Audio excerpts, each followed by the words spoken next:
The Jury Room, Ed Kemper. In 1972 and 1973, the college town of Santa Cruz, California, was living through a nightmare. Young women, most of them students hitchhiking between campuses, were vanishing along the coastal highways. The detectives working the case had a favorite bar, a place near the courthouse called the Jury Room, and among its regulars was a man they all knew and liked. He was 6'9", 300 pounds, funny, articulate, and endlessly interested in their work. They called him Big Ed. Over beers, the investigators talked through the case of the killer the press called the Co-Ed Killer, and Big Ed listened, asked good questions, and bought rounds. Edmund Kemper was the Co-Ed Killer.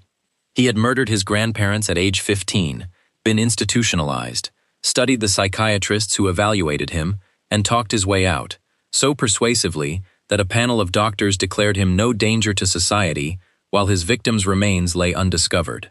He had once dreamed of being a state trooper himself and was turned away, in part because of his sheer size, so he settled for the next best thing, the bar stool beside the badge.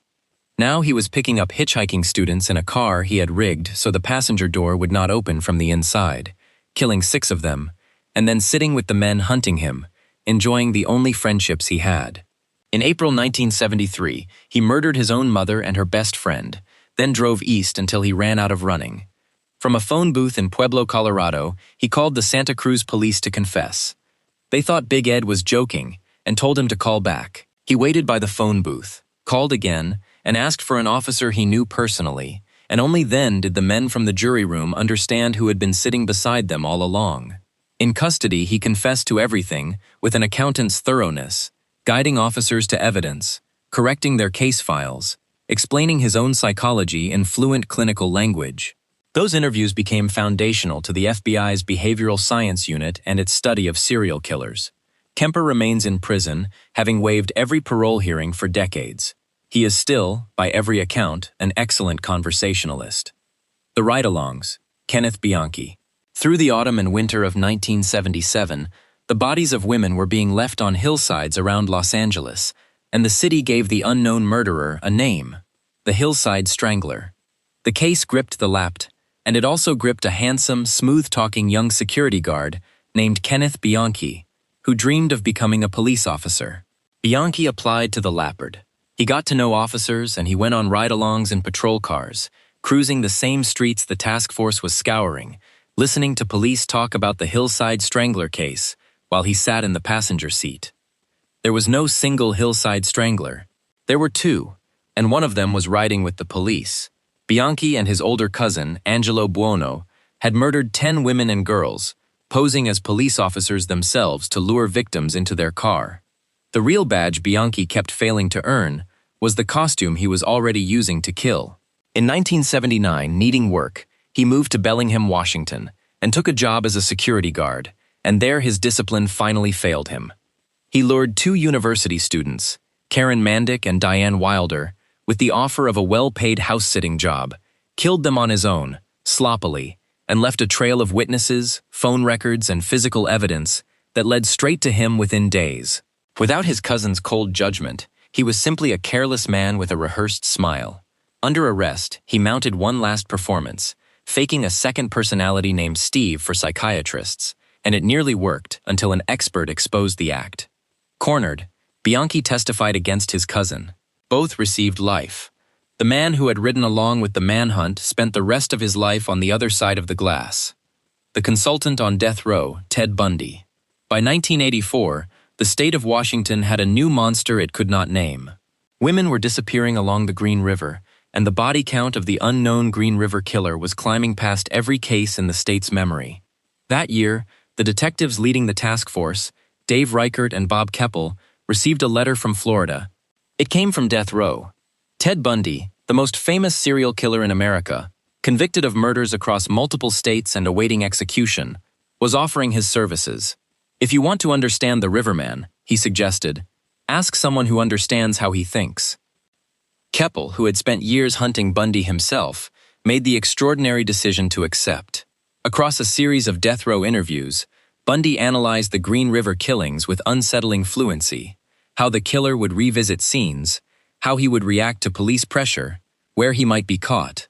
The advice was partly sound, partly self-portrait, and entirely a window into a mind that could describe predation the way an engineer describes a machine. Bundy got what he wanted from the arrangement: attention, relevance, a seat at the hunter's table at last. Keppel went back one final time in January 1989, in Bundy's last days before execution, and traded those hours of Green River analysis for something else: confessions to Bundy's own unsolved murders, closing cases that had haunted Washington for 15 years. Days later, Bundy was executed, 12 years before DNA finally identified the Green River killer as a quiet truck painter named Gary Ridgway. The consultant never got to see the case solved. The detectives always understood the truth of those interviews. They had been studying one predator by borrowing the eyes of another: the fire captain, John Orr. Through the 1980s, a series of fires moved through the retail stores of Southern California, fast, destructive, and strangely expert, often igniting in displays of foam and other materials that burned too quickly for shoppers to react. On October 10, 1984, one of those fires tore through Ol's Home Center in South Pasadena and killed 4 people, including a 2-year-old boy and his grandmother.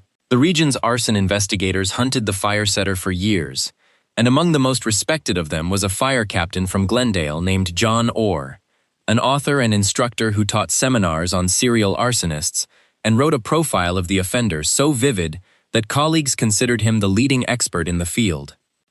He was the leading expert. John Orr was the arsonist, responsible, investigators came to believe, for as many as 2,000 fires, some set in towns he visited while attending arson investigation conferences. He investigated fires he had set himself, standing in the ash directing colleagues, and for years the Ole's fire itself was officially ruled an electrical accident. Its 4 deaths never counted as murder, while the man who knew better gave seminars nearby.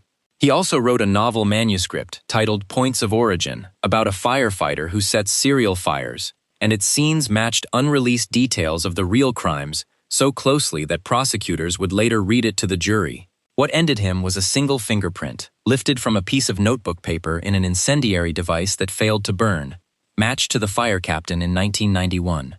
Orr was convicted of arson and, in 1998, of 4 counts of murder for the Ole's fire, and sentenced to life without parole. For years, the task force hunting the serial arsonist had asked John Orr for his expert opinion. His expert opinion, it turned out, was a confession no one recognized. 4 killers, and every one of them found a way to stand among the people hunting them. Not out of carelessness, out of appetite. The investigation is the one place where their 2 lives touch, where they can hear themselves described, measure the distance behind the hounds, and be admired by the only audience that matters to them.